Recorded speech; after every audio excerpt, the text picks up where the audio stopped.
ಬಂಗಾಳಕೊಲ್ಲಿಯಲ್ಲಿ ವಾಯುಭಾರ ಕುಸಿತದಿಂದ ಚಂಡಮಾರುತ ರೂಪುಗೊಳ್ತಾ ಇದೆ. ಹಾಗಾಗಿ ರಾಜ್ಯದಲ್ಲಿ ಮುಂದಿನ 4 ದಿನಗಳಿಂದ ಮಳೆಯಾಗುವ ಸಾಧ್ಯತೆ ಇದೆ. ಹವಾಮಾನ ಇಲಾಖೆ ಪ್ರಮುಖ ಜಿಲ್ಲೆಗಳಿಗೆ ಮುಂಜಾಗ್ರತಾ ಸೂಚನೆಗಳನ್ನು ಹೊರಡಿಸಿದೆ.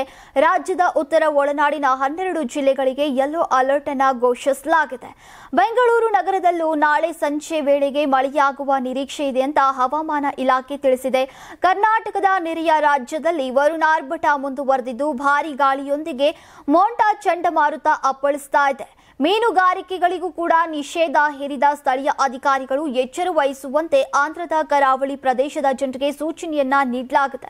ಕರ್ನಾಟಕದಲ್ಲಿ ಇಂದು ಹಲವೆಡೆ ಭಾರೀ ಮಳೆಯಾಗುವ ಸಾಧ್ಯತೆ ಇದೆ. ಹವಾಮಾನ ಇಲಾಖೆ 12 ಜಿಲ್ಲೆಗಳಿಗೆ ಯೆಲ್ಲೋ ಅಲರ್ಟ್ ಅನ್ನು ಘೋಷಿಸಿದೆ. ಉತ್ತರ ಒಳನಾಡು ಕರಾವಳಿಯಲ್ಲಿ ಸಾಧಾರಣ ಮಳೆಯಾಗಲಿದ್ದು ದಕ್ಷಿಣ ಒಳನಾಡಿನಲ್ಲಿ ಗುಡುಗು ಸಹಿತ ಮಳೆಯಾಗುವ ಸಾಧ್ಯತೆ ಇದೆ. ಬೆಂಗಳೂರಿನಲ್ಲಿ ಸಾಧಾರಣ ಮಳೆಯಾಗಲಿದೆ ಅಂತ ಹವಾಮಾನ ಇಲಾಖೆ ತಿಳಿಸಿದೆ.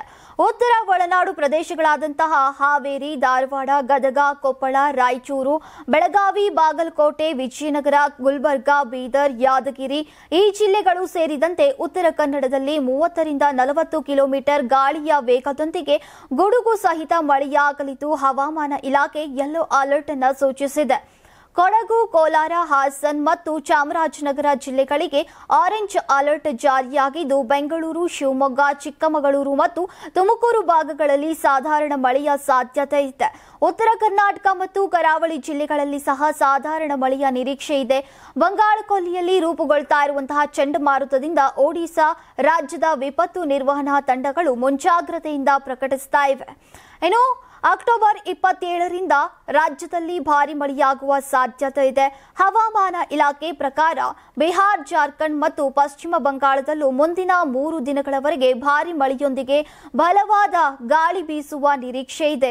ಮೀನುಗಾರರನ್ನ ಅಕ್ಟೋಬರ್ 26ರಿಂದ ಸಮುದ್ರಕ್ಕೆ ಇಳಿಯದಂತೆ ಸೂಚಿಸಲಾಗಿದೆ.